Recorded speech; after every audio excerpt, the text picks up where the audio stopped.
We want what we want. And if we don't get it, we're going to try to force you into the box. And if you have a problem with it, we're going to label you mentally unstable. Why would the owners allow them to break their investment? That doesn't make any sense. It's almost like they went and got him to destroy him, to move him out the way.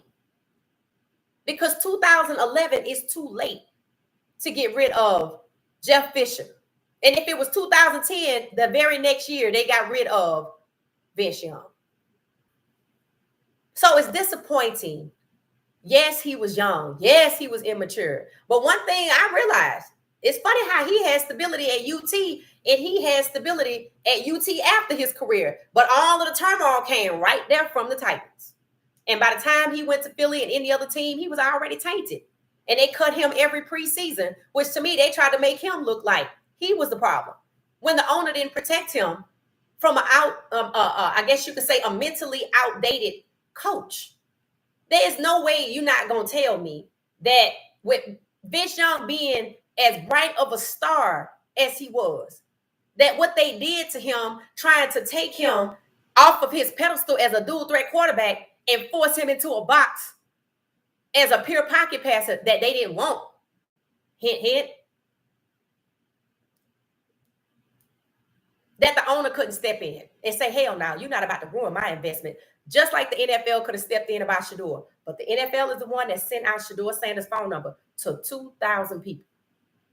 So now you have to ask, why did Tennessee draft Vince Young, as a dual threat quarterback and allow Jeff Fisher to try to break him into a pure pocket passer, something that's supposed to be outdated? All right.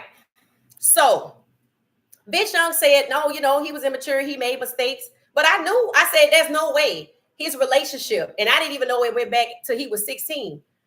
His relationship with Steve McNair, there is no way he's not affected by that. And it just seemed like they just kept piling on and not treating him with compassion, but treating him like an investment. But if he was treated like an investment, the Tennessee Titans leadership would have never, ever allowed Jeff Fisher to try to break Vince Young because he wasn't his preference. And Matt Leinart and his USC alum was, because he's a pro-style pocket passer, as if at that time, since we already had Michael Vick for a couple of years, they didn't know what a dual threat quarterback was and clearly didn't consider it a pro-style quarterback. Jeff Fisher should have been dismissed before the season. The moment he started trying to force this young man and break him down to a pure pocket passer after he's more evolved, rather than the coach evolving or getting the hell on, I blame the Titans. I blame the Titan ownership. You forced him there and you knew what they was going to do to him. And if you didn't, you let it happen. So it's not, he immature. It's a lot of immature people in the NFL. A lot of people under the age of 25 make mistakes because their frontal lobe is not fully developed. And that's where the good decision-making come from. It's not 100% there. And you should know that when you're dealing with people. But they didn't treat him with compassion. Yeah, he probably went into a clinical depression because of the racism and discrimination that he dealt with, because he probably asked himself 100 times, why the hell did they draft me here if they didn't want a dual threat quarterback? And why, if the owner gave me his phone number and I'm the only one with it, is he letting them say that I'm spoiled? He letting them say that I'm pampered, and he letting them break me down to a pocket passer when I'm more evolved than that, which is what they came and got me for. That's a problem. That is a problem. This young man is back in Austin. Life fine. And I think he with the same woman he was with that night.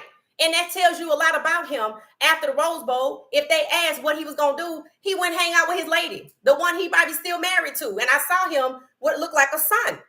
And after Steve McNair died, he continued Steve McNair's traditions of bringing Steve McNair's sons to the practices, to the locker room. And I told y'all Shedeur knew these people. This go all the way back. This is proof right here. He was not a stranger to them, and they stabbed him in his back. Just like they did Vince Young. No, yes, he's immature. Yes, he came from a rough background. But it's funny how they have compassion for other people when they going through something. They had more compassion for Justin Tucker than they had for Vince Young. It's no way around this. It's documented. People said this was racism. This is exactly what it was, because they didn't treat other people that way. And for the ownership to allow it to happen, it makes you question their motive for going to get him in the first place. Maybe he went to get Vince Young because he knew that Vince Young didn't have a father and he could control him. Maybe that's why they went and got him, because it surely wasn't so he could go be great. Because clearly they let Jeff Fisher try to break him. And reading that, and I hope most of y'all stayed for that. That was so interesting. That was so much insight into how he grew up, why he was probably immature, because he didn't have a man in the house to help him develop until who came along? Steve McNair. And then he goes to the same team that Steve McNair to, and they kick Steve McNair out. Why they didn't leave Steve McNair there? Because it is said before Steve McNair got traded that Jeff Fisher already broke him down from Air McNair to hand off McNair. See, Jeff Fisher was problematic, and they let him stay there and cause problems. And that's probably why they got rid of Vince Young before he realized he was too young to realize he should have turned around and sued their ass. Because that's all kind of malpractice. How you gonna go get a dual threat quarterback and want to break him down to a pure pocket passer? That sounds ridiculous. You got to be submissive and you can't mess up at all, or I'm gonna lash you. That's what it is. That's why these guys have got to start their own league. That is what is coming out of what happened with Shedeur. Shedeur checked all the boxes, and they still ostracize him. And when you read Vince Young's story, now that you see, you got to keep an eye out for Shedeur. You do. You have to keep an eye out for Shedeur now, because, I mean, God darn. Are they going to try to make him into something he's not because he was forced to go there? Is it because maybe they don't want him, so they mistreat him behind the scenes? So, yeah, I'm glad we did Vince Young tonight and not last week, so we could see. I saw Kevin Stefanski on that ESPN Cleveland podcast saying wonderful things about Shedeur. It's still walking it back. But the question is, do the actions and the words match? Or is that for optics? When people say it's not racism what happened to Shedeur because Cam Ward went first, optics. Just like Ben Roethlisberger, they didn't spend. Thank you for watching What She Said Sports. Be sure to join our daily live stream and listen up to What She Said Sports on the go on Spotify.